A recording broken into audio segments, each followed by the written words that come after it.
নেতাজিকে অপমান করলে আর কোনো ছাড় নেই। গতকাল নবান্ন থেকে কড়া হুঁশিয়ারি দিলেন মুখ্যমন্ত্রী। নমস্কার, আমি তানিয়া, আপনারা দেখছেন দ্য বঙ্গ। গতকাল যে ছবি আমরা নবান্নের সভাঘর থেকে দেখলাম, মুখ্যমন্ত্রী কিন্তু কড়া বার্তা দিলেন যে নেতাজিকে অপমান করলে সেই সম্পর্কে একেবারেই কার্যত জিরো টলারেন্স নীতি দেখানো হবে সরকারের তরফে। একদিকে কিছুদিন আগে অনন্ত মহারাজ বিজেপি সাংসদের তরফে আমরা দেখেছিলাম নেতাজিকে নিয়ে কয়েকটা কুরুচিকর মন্তব্য বা অপমানজনক মন্তব্য করা হয়েছে। ঠিক তারপরে বিরোধীরা এই বিষয় নিয়ে বারে বারে সরব হচ্ছিল। গতকাল মুখ্যমন্ত্রী সে বিষয় নিয়ে একেবারে পরিষ্কার বার্তা দিলেন। নাম না করে অনন্ত মহারাজের উদ্দেশ্যে বললেন যে যারা নেতাজিকে অপমান করবে তাদের সম্পর্কে কার্যত কড়া ব্যবস্থা নেওয়া হবে সরকারের তরফে। অর্থাৎ সোশ্যাল মিডিয়ায় এই ধরনের কোনো রকম কোনো পোস্ট করে থাকলে ইতিমধ্যে ক্ষমা চেয়ে নেওয়ার কথা মুখ্যমন্ত্রী করেছে এবং ক্ষমা চেয়ে পোস্ট ডিলিট করার কথা বলেছে। কিন্তু আবার এই বার্তাও দিয়েছেন যে ক্ষমা চেয়ে পোস্ট ডিলিট করলে কিন্তু ছাড় মিলবে না। যারা সোশ্যাল মিডিয়াতে পশ্চিমবঙ্গের অধিবাসীরা নেতাজি সুভাষচন্দ্র বসু সম্পর্কিত অপমানজনক মিথ্যা অপপ্রচার করার দুঃসাহস দেখিয়েছেন, তাদের বিরুদ্ধে সরকারি ব্যবস্থা নিক আজকে উত্তরবঙ্গের বিধায়ক এবং মন্ত্রীরা মুখ্যমন্ত্রীর কাছে দাবি করেছেন। আমি এনাদের দাবিকে সমর্থন করি এবং মূলত যারা এসেছেন উত্তরবঙ্গের তারা সবাই রাষ্ট্রবাদী, দেশপ্রেমিক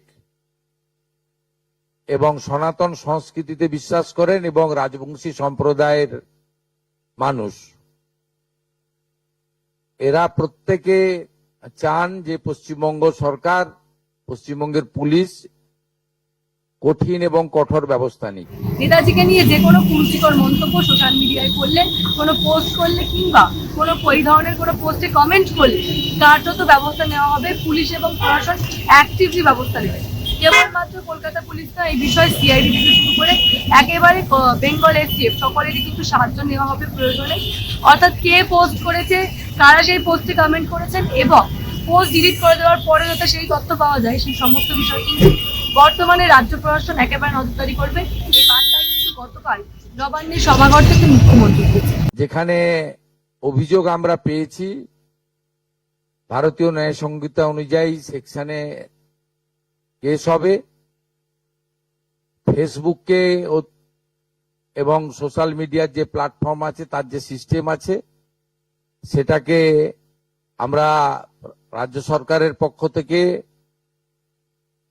সোশ্যাল মিডিয়া প্ল্যাটফর্মেও তাদের বিরুদ্ধে ব্যবস্থা নেওয়ার জন্য লেখার ব্যবস্থা করছি এবং নির্দিষ্ট ধারাতে গ্রেপ্তারিও শুরু করার জন্য পুলিশকে নির্দেশ দেওয়া হচ্ছে। এবং আমি যারা দুঃসাহস দেখিয়েছেন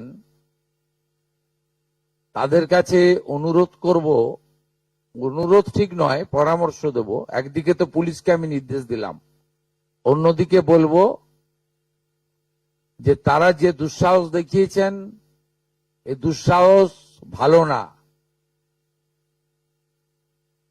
এবং এটা পশ্চিমবঙ্গ সরকার, পশ্চিমবঙ্গ পুলিশ ভালোভাবে নিচ্ছে না।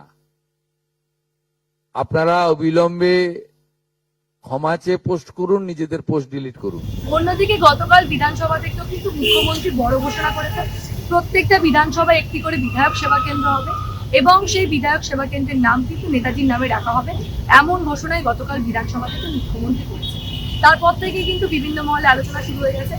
একদিকে যখন বিভিন্ন বিরোধীরা বারে বারে এই নেতাজির অপমান নিয়ে সরব হচ্ছিলেন, কার্যত বিজেপিকে রাজনৈতিকভাবে আক্রমণ করার চেষ্টা করছিলেন, ঠিক এমন আবহে সরকারের তরফে এই পরপর দুটো বড় ঘোষণা এবং কার্যত মুখ্যমন্ত্রীর কাছ থেকে এই কড়া বার্তা নেতাজির অপমান সম্পর্কে একেবারে সরকার জিরো টলারেন্স নীতি নেবে, সেই ঘোষণা কিন্তু অত্যন্ত গুরুত্বপূর্ণ বলেই মনে করা হচ্ছে।